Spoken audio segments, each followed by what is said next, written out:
Picture this. You're at home, maybe having your lunch, cup of tea in hand, Loose Women is on the telly, and you're expecting the usual mix of celebrity gossip, relationship advice, and maybe a heated debate about whether pineapple belongs on pizza. Then suddenly, boom, Keir Starmer appears on your screen, the Prime Minister of the United Kingdom, on Loose Women, and the nation collectively reaches for the remote. Welcome back to UK Political Insight, where we dissect the political theater so you don't have to. And today we're talking about Keir Starmer's appearance on ITV's Loose Women that had viewers absolutely racing to switch channels. Now, before you think this is just another story about people complaining on social media, which, let's be honest, happens every single day, this one's actually quite revealing about where Starmer stands with the British public right now. So stick with me because we're diving into the policy, the reaction, and what it all means for a prime minister who seems to be losing the room faster than you can say two-tier Keir. Right, so let's set the scene. Thursday, December 18th, Keir Starmer rocks up to the Loose Women studio to talk about something genuinely important: violence against women and girls. This isn't trivial stuff. This is a serious issue that affects millions of women across the country. The government has pledged to halve the rate of violence against women and girls over the next decade, which is ambitious to say the least. Starmer appeared on the show to launch the government's strategy, and he was interviewed by the panel, which included Charlene White, Judi Love, Myleene Klass, and Mariella Frostrup. On paper, this should have been a win. A prime minister going on a daytime television show watched primarily by women to discuss policies that directly affect women. It's good optics, right? Shows he cares, shows he's willing to engage with different audiences, shows he's not just doing the usual rounds of BBC and Sky News political shows. Except, and this is a big except, the viewing public had other ideas. The reaction on social media was swift and absolutely brutal. One viewer tweeted, and I'm quoting here, "Hey everyone, Keir Starmer is on Loose Women right now. Please retune and enjoy Bargain Hunt." That's better. Think about that for a second. This person is genuinely suggesting that watching people rummage through antiques hoping to make a tenner profit is preferable to listening to the Prime Minister discuss government policy. That's not just disinterest, that's active avoidance. Another viewer chimed in with, "Starmer, really scraping the bottom of the barrel today. I've turned over." The exclamation marks really convey the horror, don't they? Like they've just witnessed something genuinely offensive rather than a politician on a chat show. A third person said, "Just turned it off. Don't want to see that man on my screen. Never hear Keir." That nickname is catching on, by the way, and it's not the kind of branding any prime minister wants. But wait, there's more. Over on Facebook, because let's be honest, that's where the really unfiltered opinions live. Someone wrote, "Please get that man off Loose Women. Had to switch off. Can't bear to listen to him saying how wonderful he is and what a great job he's doing." Now, that's interesting because it suggests that even when Starmer is talking about serious policy, people perceive him as being self-congratulatory. Whether that's fair or not is debatable, but perception is reality in politics. If people think you're just there to pat yourself on the back, it doesn't matter what you're actually saying. The message isn't getting through because the messenger has lost credibility.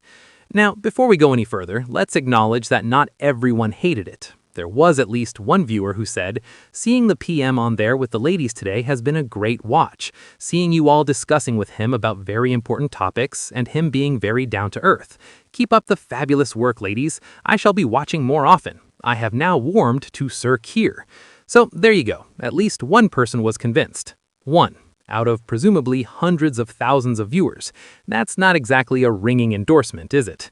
It's like when a restaurant has 99 one-star reviews and one 5-star review from someone who suspiciously has the same last name as the owner. You appreciate the support, but it doesn't really move the needle.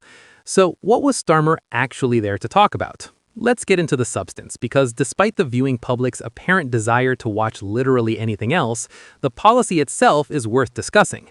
The government's new strategy aims to halve violence against women and girls over the next decade. That's a 10-year plan to reduce by 50% the incidence of domestic abuse, sexual assault, harassment, and all forms of violence that disproportionately affect women. It's an ambitious target, and Starmer acknowledged as much during the interview. He said, "Having violence against women and girls is really difficult. I've been working on this issue for the best part of 20 years. And to be fair to him, that's true. Before becoming Prime Minister, Starmer was Director of Public Prosecutions, the head of the Crown Prosecution Service from 2008 to 2013.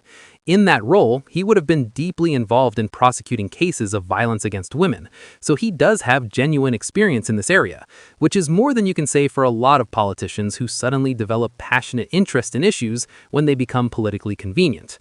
Starmer went on to explain that the difference with this strategy is the focus on prevention rather than just responding after the event. He said, "I was always dealing with what do we do after the event, when someone has come home and said something's happened to me, which is hard enough to do. We're also doing how do we look at prevention, particularly talking to teenagers." This is actually quite a shift in approach. For decades, the focus has been on improving the criminal justice response to violence against women, better training for police, specialist prosecutors, domestic violence courts, all of that. And those things are important, don't get me wrong, but they're all reactive. They all happen after someone has already been victimized. What Starmer is talking about is getting upstream of the problem, teaching young people, particularly boys, about healthy relationships, consent, and respect before they develop harmful attitudes and behaviors. One of the specific measures mentioned is eradicating teaching boys about misogyny in schools. Now, I'm assuming that's supposed to say educating rather than eradicating, because eradicating teaching about misogyny would be the exact opposite of what you'd want to do. Assuming that's a typo, the idea is to include education about misogyny, sexism, and gender-based violence in the school curriculum. Get to kids early, teach them that certain attitudes and behaviors are unacceptable, and hopefully prevent those attitudes from becoming entrenched. In theory, it's a sound approach. In practice, well, we'll have to wait and see, because implementing something like this effectively requires resources, training for teachers, age-appropriate materials, and a willingness to tackle potentially uncomfortable topics. And given this government's track record so far on following through on promises, you'll forgive me for being slightly skeptical. But here's the thing, and this is where we get to the heart of why people were switching off in droves. None of that matters if people don't trust you to deliver it. And right now, Keir Starmer has a trust problem, a big one. Since Labour won the election in July, Keir Starmer's approval ratings have absolutely cratered. He's gone from being seen as a safe, competent alternative to the Conservatives to being viewed by many as just another politician who says one thing and does another. The reasons for this are numerous. There's been the controversy over the winter fuel allowance being cut for millions of pensioners. There's been the donation scandal, where Starmer accepted tens of thousands of dollars worth of free designer clothes, glasses, and concert tickets. There's been the perception that Labour is more interested in going after farmers and small businesses than tackling the big issues ordinary people care about. And through it all, there's been a sense that Starmer is out of touch, that he doesn't really understand or care about the struggles of regular people. So when he appears on Loose Women to talk about violence against women and girls, people don't see a prime minister genuinely trying to tackle a serious issue. They see a politician doing a PR stunt. They see someone who's tanking in the polls trying to rehabilitate his image by appearing on a daytime TV show. And that's not fair to the policy itself, which, as I've said, is actually trying to do something important. But in politics, fair doesn't matter. What matters is how you're perceived. And right now, Starmer is perceived as insincere at best and actively dishonest at worst. That's a brutal place to be less than 6 months into your premiership. Let's talk about the choice of venue for a moment, because I think that's quite telling. Loose Women is a daytime ITV show that's been running for over 2 decades. It features a rotating panel of women discussing current affairs, celebrity news, and issues that affect women's lives. The audience is predominantly female, predominantly older, and predominantly not particularly engaged with traditional political programming. So from a strategic perspective, if you're trying to reach women voters who might not watch PMQs or Newsnight, Loose Women makes sense. You're going where your audience is, or at least where you hope your audience is. The problem is that Loose Women viewers aren't idiots. They can smell a photo op from a mile away. And when a prime minister who's been in office for barely 5 months and is already deeply unpopular shows up on your favorite daytime TV show, you're not thinking, oh, how wonderful, he's engaging with us. You're thinking, what does he want? Why is he here? And can we please just get back to the conversation about whether Love Island contestants deserve their own reality shows? The comparisons to Bargain Hunt are particularly savage though, aren't they?